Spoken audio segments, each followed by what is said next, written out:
still majority of the parliament supported to introduce internet voting because they felt our society wants it.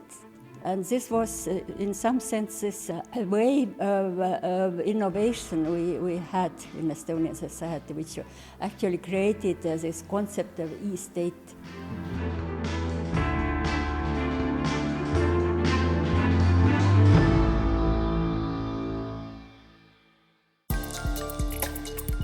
Welcome to the Digital Government Podcast. Tune in to discover the future of governance and ways of getting there.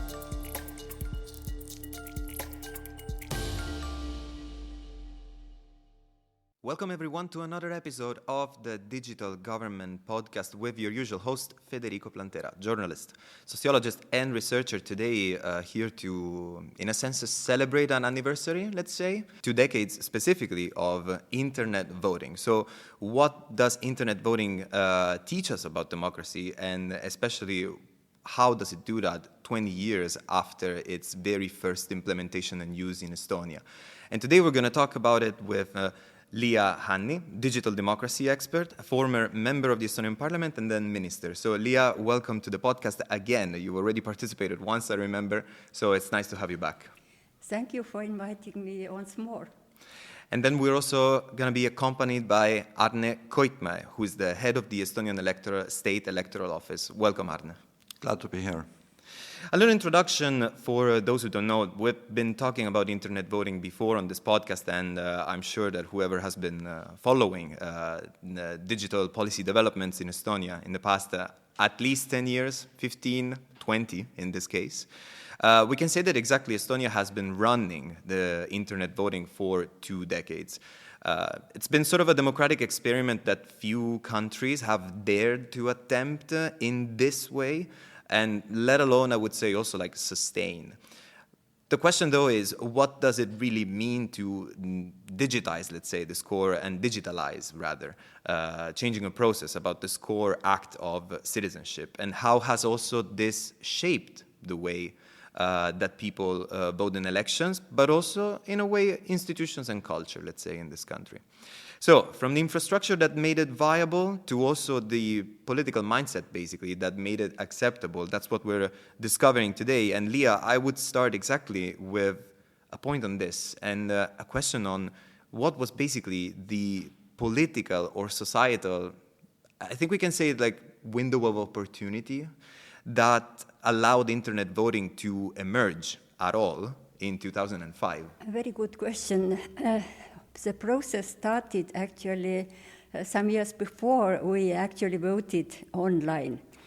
And I remember that in Parliament, our Parliament started discussion about electronic state already somewhere 1996 when we passed the first document on strategy on e-state development. And I also remember that how happy was our parliament when we passed a law on digital signature. It seemed to be a very progressive and innovative step. We applauded, we were very glad for ourselves. And it was, of course, necessary step also for e-voting. But the window of opportunities for digital development was when we introduced the digital EID. And it happened 2001. And that was really a window of opportunities in the sense that we had identity documents when we restored independence of Estonia. Validity of these documents were 10 years. And 2001, the time was over, and the government needed to issue new documents. And last moment of this process, some bright people made a proposal to have also digital part on these documents. And it was decided by Parliament during some very short weeks that let's do it. And it was a precondition actually for internet voting. And already that time, the question arose why people will use this digital identity. And then idea came from politicians, I think, also from people in Ministry of Interior. Let's try internet voting. Of course, because at times there was very few online services for citizens, but voting is something people understand, people use it, and internet voting was just a good idea to encourage people to use their ID cards and digital identity. And that time when I remember Minister of Justice introduced the idea, it was not that it is like a political initiative. It was more like a technology application for democracy. But of course it was also a political initiative, and there was a lot of debates about who will benefit, which parties will benefit from internet voting, and it was quite complicated political discussion afterwards. But the first decision just was let's see internet voting as a part of e-state development in Estonia. Okay, and this is I would say that this is like the institutional and political overview, no? Like the background on that. Arne, to call you into the conversation, what instead would you say that in retrospective, no? Also like just from your point of view, where also the technical and the cultural components, foundations, elements that sort of like made it possible, let's say? The National Election Commission started working on the internet voting solution immediately after Parliament had passed the new electoral laws. And from the get-go, it was obvious that we would have to rely on state services that are already available. And we were in a very lucky position in this sense, because we had a working ID card, and we had a centralized population register, which went online in 2000, I think. So we could build upon this, and so there was a task force working group formed that formulated the initial concepts how internet voting would work, and the basic ideas that were formed back then we use today as well. So they have stood the test of time. But the important an important aspect was that we were aware that we would have to accept certain risks, that we cannot guarantee a 100% secure internet for the voters, and so we had to mitigate these risks and find solutions to address all of them. Interesting on this, maybe Leah, also you can tell us your point on this, but basically what do you think that made those risks acceptable within the context? You mentioned that there were some risks that obviously you had to take into account and accept in a certain way as well, no? What made these acceptable? Maybe you can both, Leah, maybe you wanted to add something also on what Arne was mentioning. You asked actually about how our society accepted this difficult and a new decision.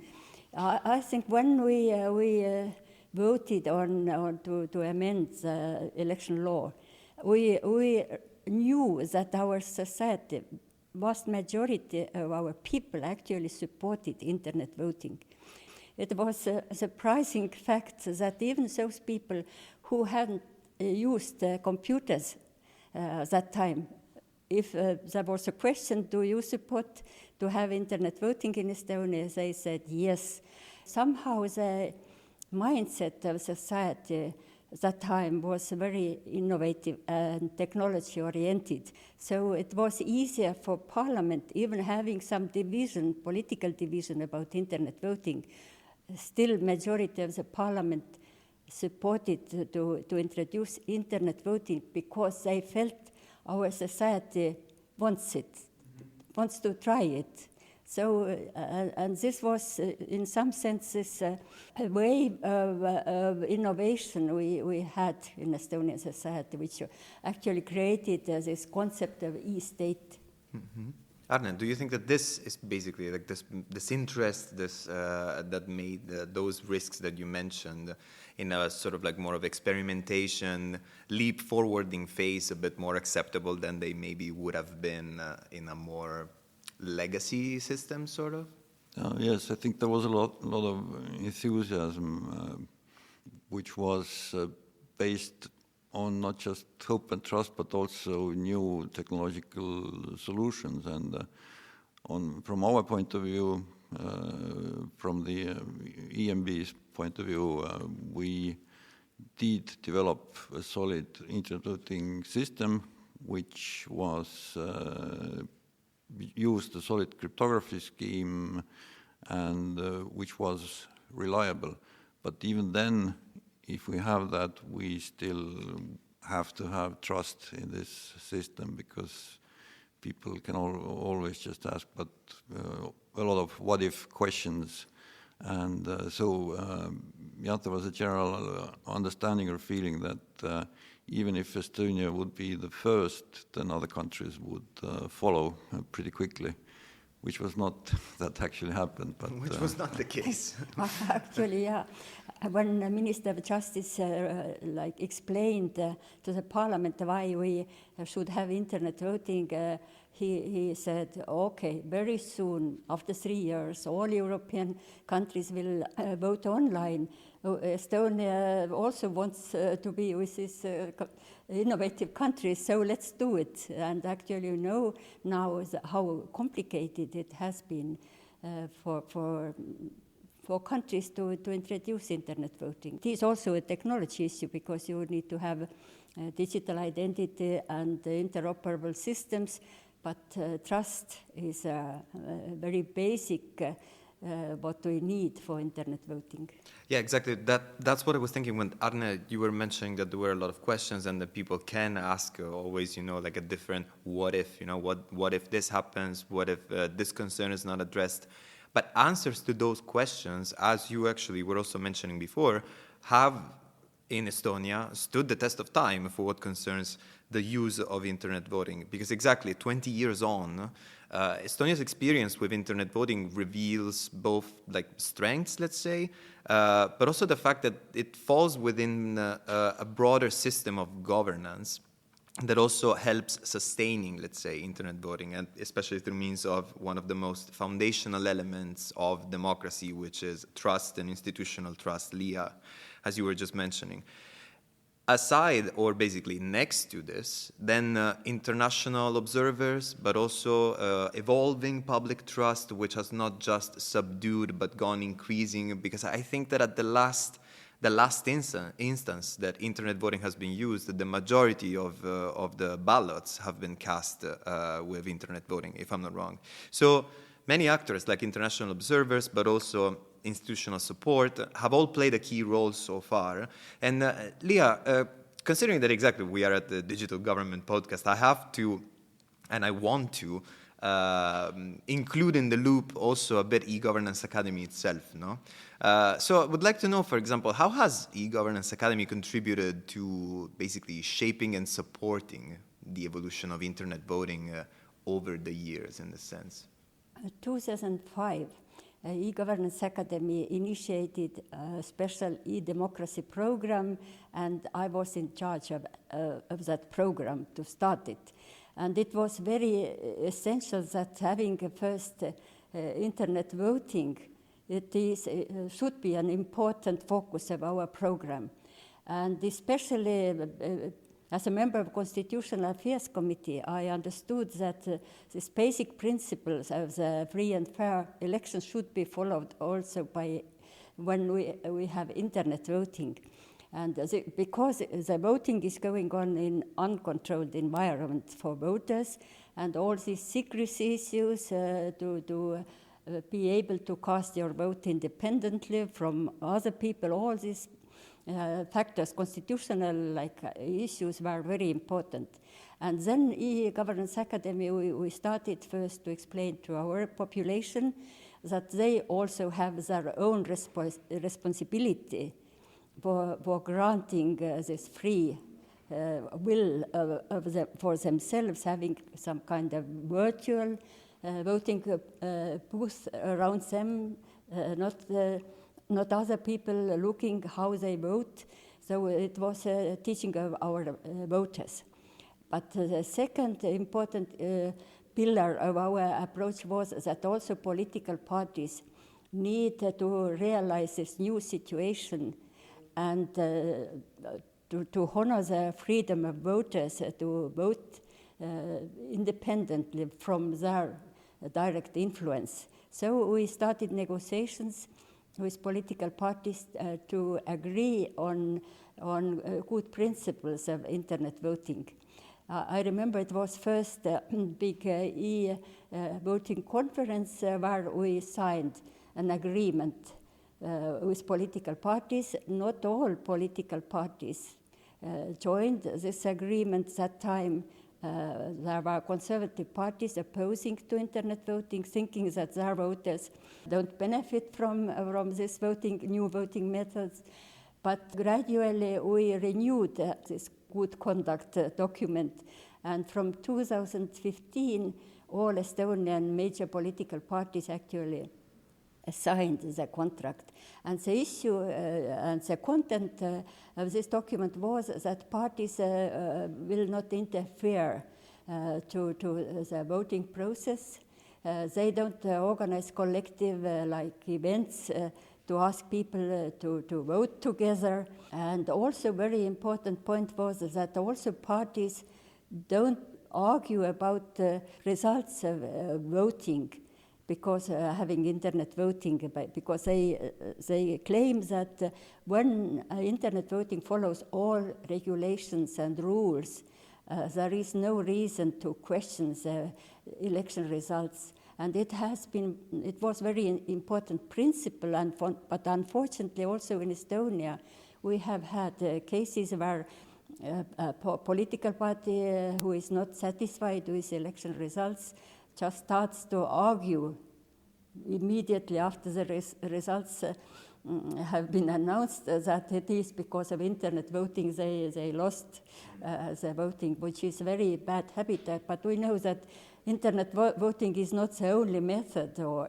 only option which is referred to by political parties. There are other ways also to question election results, and it is dangerous practice for democracy. But I think this good practice of internet voting still has some value for Estonian process. At least also parties started to realize that they need to somehow to accommodate their practices to this online voting system. Yeah, I would say that, it definitely does have value, because in any case, otherwise we will not have a situation where at the last elections when internet voting has been used, then the majority of the ballots that were cast during the election in general were cast by means of internet voting.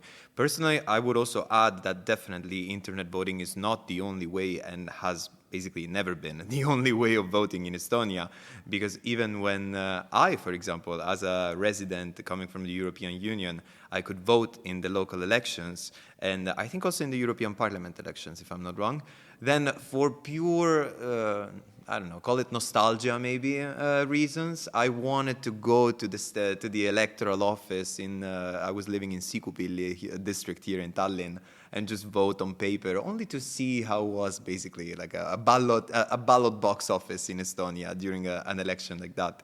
But moving from the domestic point of view to a more international one, and moving to Arne, I've mentioned before international observers, no? So what have international observers, for example, highlighted most consistently, I would say, when reviewing Estonia's internet voting system? I'm talking strengths, but I'm talking also areas to watch. Yes, indeed, we have had several observation missions from OSCE. One of their areas of interest has always been internet voting. So we have had some very good technical experts participating and giving comments on our system. And I can say that no fundamental technological flaws have been pointed out, that the system in itself works as intended. But they have a lot of remarks, recommendations, and most of them concern mainly verifiability and methods to enhance trust, so better documentation, better procedures, so they always find something that we could do better. And I think we have benefited a lot from these missions. In a way, we know that we are doing the right thing based on their comments, but that we can always make some improvements. And I think its observation is very important in regards to trust in internet voting. And so we have also a special program for domestic observers as well. So they are invited to follow all the procedures in regards to internet voting. On this point, I was just going to ask, so you just mentioned, for example, producing more documentation, let's say, or like providing internal assessments, I'm assuming, as well to international observers and for them to analyze. What I was wondering is, but when, for example, from the side of a government organization, such as the Electoral State Office, let's say, you produce more documentation to shine a light even more into the process of internet voting. Is that something that at all is also watched, let's say, by voters themselves, like by people inside of Estonia? Is it something more for international observers? Or people in Estonia also, you have a feeling that they actually have an increased sense of trust when the electoral office speaks about internet voting, let's say? Because you just mentioned that there are also domestic observers, no? Yeah, I think being as public as possible is a good way to increase or at least maintain trust. There are always certain limitations that concern voter data protection and cybersecurity, but on the whole, this helps to affirm the trust in internet voting. Whether this will appease the skeptics is another issue, and the experience we have had in 20 years is that skeptics cannot be persuaded or swayed by a new technological measure that we introduce if they don't trust internet voting in principle. So internet voting has always had a small polarizing effect. So there are people who are fundamentally opposed and there are people who trust internet voting more or less implicitly and use it every election. Okay. Leah? Yeah, on political level, we still have skepticism on internet voting. Some political parties just are more cautious about internet voting. But the interesting fact is that also these parties, they are not telling to their voters don't use internet voting. Before elections, each and every political party invites their supporters to vote using internet voting, using all different voting options. And I think this kind of skepticism some political parties have is very good for all process, because it demands to document all processes, to make it more transparent. Finally, I think this has helped to develop our election system to be more documented, to be more transparent. So nothing against opposition if it is constructive opposition. But of course there are people who say, no, if there is no 100% support to internet voting, we need to stop it. But I think the best example that our society needs internet voting is that there has been a growing part of internet voters in Estonia. And this is a basic fact why we have sustainability of the system, because society takes it as a normal way of doing things in electronic state we have in Estonia. Yeah, and on this point I would also just recall for a moment, Arne, you mentioned that, some skeptics could just never be swayed and never be persuaded. Is that the same for other countries abroad? What do I mean by this? Basically, more countries, since Estonia did it, have explored online voting. And actually, I would say that no one should have taken for granted, for example, that internet voting, once implemented in Estonia, then would have stuck and survived. Because if exactly as a voting method, then it was put into question massively, which is not what happened, and we saw it exactly in the increasing user rates of internet voting, then obviously it would have made sense, exactly for the same topics of trust and transparency and public discourse that we were talking about before, it would have made sense to drop it. This has not been the case in Estonia. But instead, abroad, even exactly with the international observers and international coverage, I would say as well, of internet voting and of an international look into how internet voting works in Estonia, we still see in any case a lot of countries abroad that there are more countries abroad that are not testing out internet voting than countries that are doing so. So, Leah, one question that I would turn to you is that Estonia seems relatively alone, I would say, still in this field of internet voting, despite some experiments having happened in other countries. What would you, for example, say to other governments or maybe even electoral bodies that are considering internet voting to maybe also move past some skepticism that they might have? I am convinced that sooner or later internet voting will be also in use in several countries, because the time goes in this direction. If people use more and more electronic services, online services, it's very natural to ask why we keep our elections in this kind of old-fashioned system. Also, internet voting means that the government evaluates the situation to keep us comfortable for people to vote and to take part in elections. It's not simply that the government needs to insist people and invite to vote, but not giving good opportunities for people, for example, traveling around.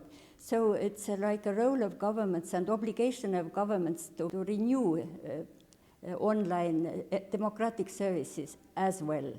And for governments, it's not to wait when they have their window of opportunities. They need to create this window of opportunities, and each and every country actually governments should prepare themselves to implement internet voting, because it takes time.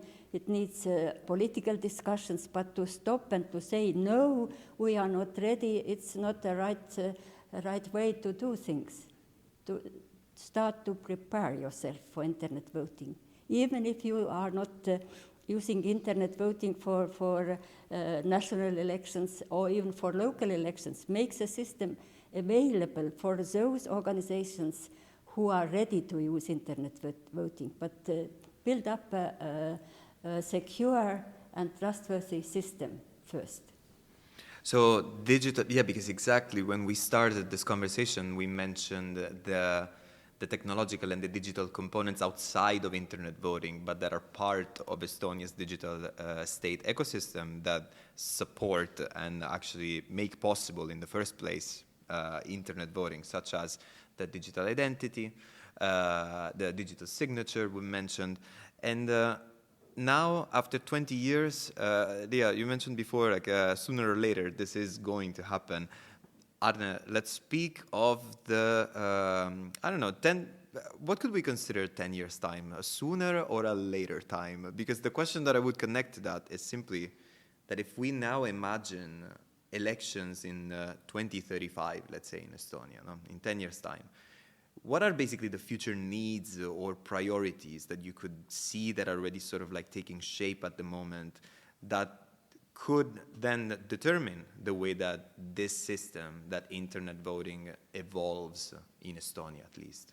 If we're speaking strictly about Estonia, then I don't think that we need that much change, actually. So I think we have a good working solution, which is also very convenient to voters. But it's another question, how convenient should voting be? A lot of people say that you should go to the polling station and like make an effort. But on the other hand, we can see that this convenience results in happy voters because they can do it quickly at the time of, and place of the choice. And so we just had a test where we tried out the mobile voting application for the first time. And from the feedback, we could see that people were very happy that they could do internet voting in such a way. There are challenges that we have to work on. For example, quantum computing has been like hovering over us for a couple of years already, and I think in 5 years. Maybe we will have cryptography, secure solutions, but on the whole, I think we should keep doing what we are doing, and also not let go of the paper voting as well, so that people can have a choice how to vote. And internationally, I think that for the past 5 or 10 years. A lot of countries, especially newer and developing democracies, have made a big shift towards digital solutions, and maybe sometimes voters don't even think about that. But in order to increase trust, so there are countries that are using electronic voter lists. They're using voting machines, automated counting solutions, and from there, I think this is a good starting point to move to internet voting. And voting machines, they need heavy investment, so they're not cheap. So I think this will be something that countries will start to consider as well. To close this podcast episode and this little retrospective, I would ask something, but I think there is a term that you both have mentioned, though related to different things, which was polarization. In the sense, Arne, you said that internet voting is sort of like in itself quite like a polarizing thing, in the sense that, especially in moments of then political party system polarization that is heightened, then internet voting could be one of those things that are regarded by some skeptics as things that need to be put further into question. And Leah, you mentioned as well polarization in the sense, which is that exactly when the internet voting could be a bit of a battleground in terms of political discourse, whenever maybe there are some representatives or parties that aim to question or scrutinize or just put under discussion, basically, the legit, valid result of an electoral process. I would take these 2 points only to ask a slightly different question, something that is focused on a slightly different element, and it is, in these 20 years of internet voting, I would like one input from each of you briefly to close the podcast. Has there been any pattern in particular, let's say, in institutional learning, voters' behavior, Has there been anything in particular that has surprised you, let's say, on this little internet voting journey of 20 years and counting? Leah, let's start from you. Interesting question indeed. When we started internet voting, a strong argument was that especially young people, they need internet voting because they are so digital citizens already. But you just brought an example of yourself. Yes. That also in Estonia, several young voters, first time, they want to go to polling station to understand what is this traditional meaning and sense of voting.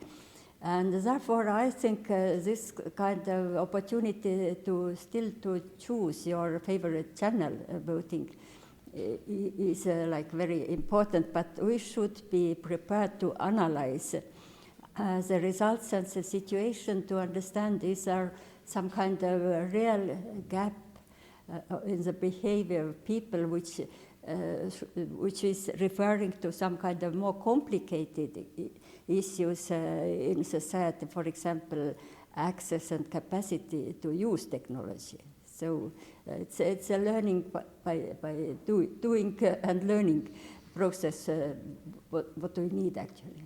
Yeah, on my example, I would just add that I had the extreme comfort of having the polling station right behind the place where I was living. So I was like, and plus, in any case, coming from my background of political science, obviously, I wanted to see physically how this voting looks like in Estonia.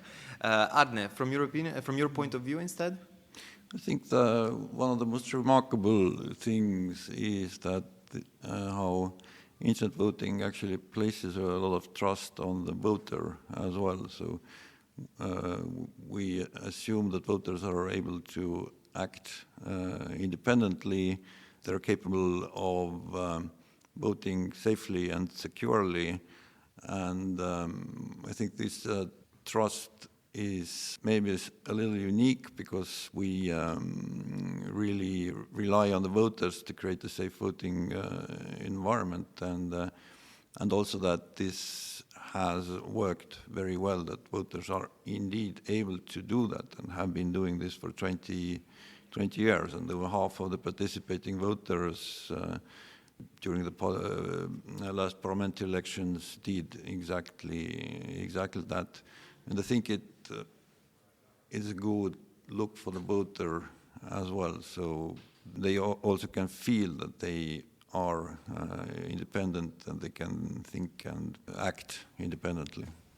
Indeed, a very important point, because internet voting is just a mutual trust building exercise for citizens and for governments. And therefore, it's very advisable to have internet voting, because like a higher standard for the governments to build this kind of trust, which is needed for good governance. And these today that we spoke to were Leah Hanni. Thank you for very interesting questions to us. And Arne Koitmäe. Thanks a lot. Thank you for inviting us. Thanks a lot also to all the listeners who tuned in for this episode of the Digital Government Podcast. That's it also from your usual host, Federico. I will see you all at the next episode, and stay tuned. This podcast is brought to you by the eGovernance Academy. Tune in next time.